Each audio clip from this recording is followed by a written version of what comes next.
Today, I'm going to show you how to set up your TP-Link router. And before starting, if this video helps, please support me. I donate half of all donations to shelters. You can find more details in the description below.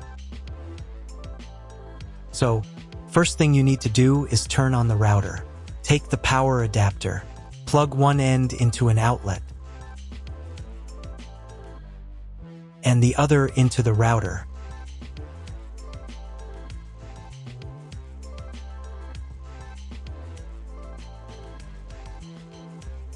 Then press the power button.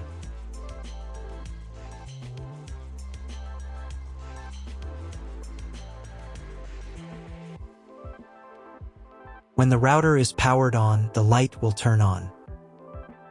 It may take a few minutes for it to completely turn on. Next, connect the cable from your broadband provider or from your modem to a special internet port. This port usually has a different color and labeled as WAN. Each cable should be inserted until it clicks. Now you need to reset the router to the factory settings. Press and hold the reset button on the router for 10 seconds, until the indicator lights on the router begin to flash. Sometimes this button is located inside the router casing to avoid accidental pressing. In this case, use a thin object to press on it.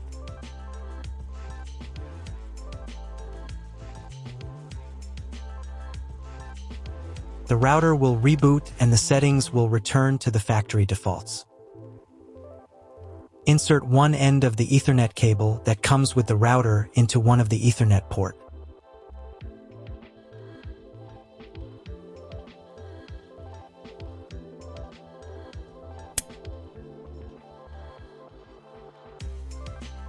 And the other into your computer's Ethernet port.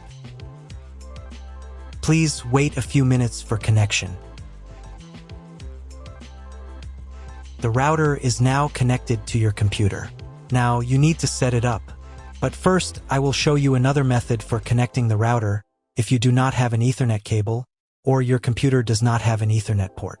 Connect the router to the power adapter and cable from your internet provider. This will enable Wi-Fi. If the router is new and has never been configured, the Wi-Fi network will have the name of your router. Your router has its own Wi-Fi network name and password printed on a sticker. Connect to it. Great, you've connected to the router. Now let's start setting it up.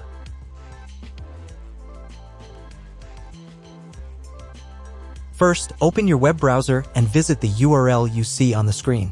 Use the URL bar instead of the search bar. At the beginning, you will see a form with a login and password. Usually, it is admin and admin.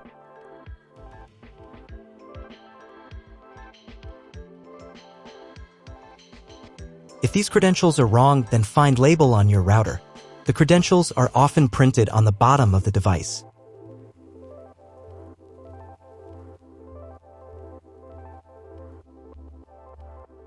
If none of this works, it means that your router has already been configured and someone has changed the login and password.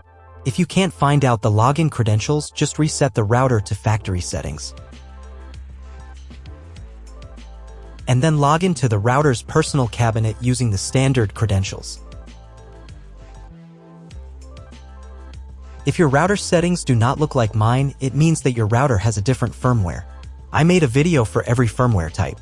You can find all the links in the description down below.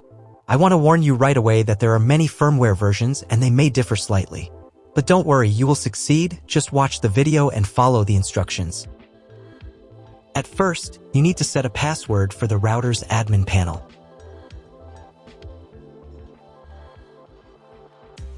Click on this button. Keep in mind that, depending on your firmware version, some setup steps may be different or appear in a different order. But don't worry, you've got this. Just watch the video and follow instructions. On the first screen, select your time zone. If you're not sure which one to choose, just select any. On the next page, select your internet connection type. This is usually specified in your contract with the internet provider. If you don't know, try clicking on this button for auto detection. The router will attempt to determine the connection type automatically. If detection fails, select Dynamic IP. Depending on the type of connection you selected, the next page might look different from mine. If you chose Dynamic IP, you'll need to select one of the options shown. If your internet provider allows internet access only for a specific MAC address, you'll need to clone the MAC address of your primary computer.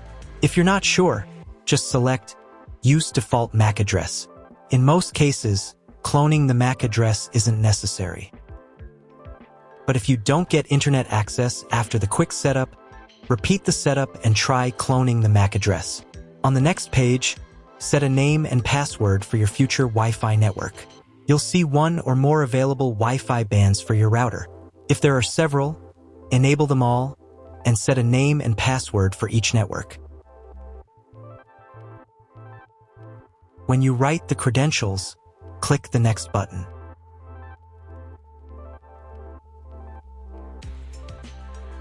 If you were connected to the router via the Wi-Fi network, reconnect to it. On this page, you can configure the TP-Link cloud service. You don't need to do anything here, just click Skip. Next, you'll see a summary of all the settings you've entered.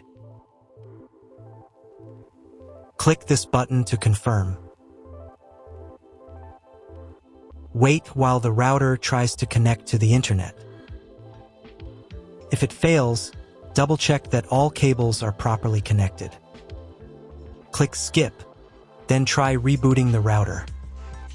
If it connects successfully, check whether the internet is working. Just Google something. If it's still not working, you'll need to reboot the router manually. To do this, go to Advanced.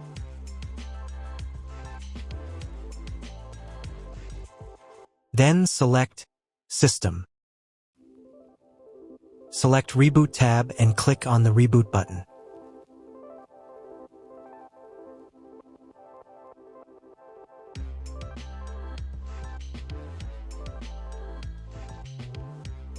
Then check whether the internet is working. Just Google something.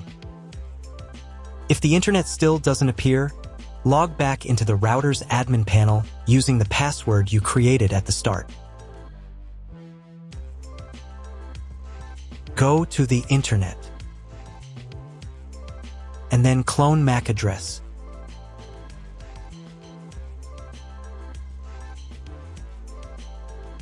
Save the settings.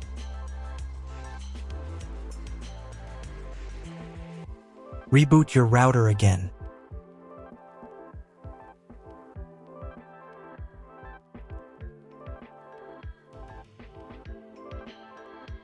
And after a couple of minutes, check internet connection. If internet still doesn't appear, contact your internet service provider. He will tell you what type of connection you have and what other settings you need to do. That's all. If you found my video helpful, please support my work. Half of all donations I send to animal shelters. All details are in the description down below.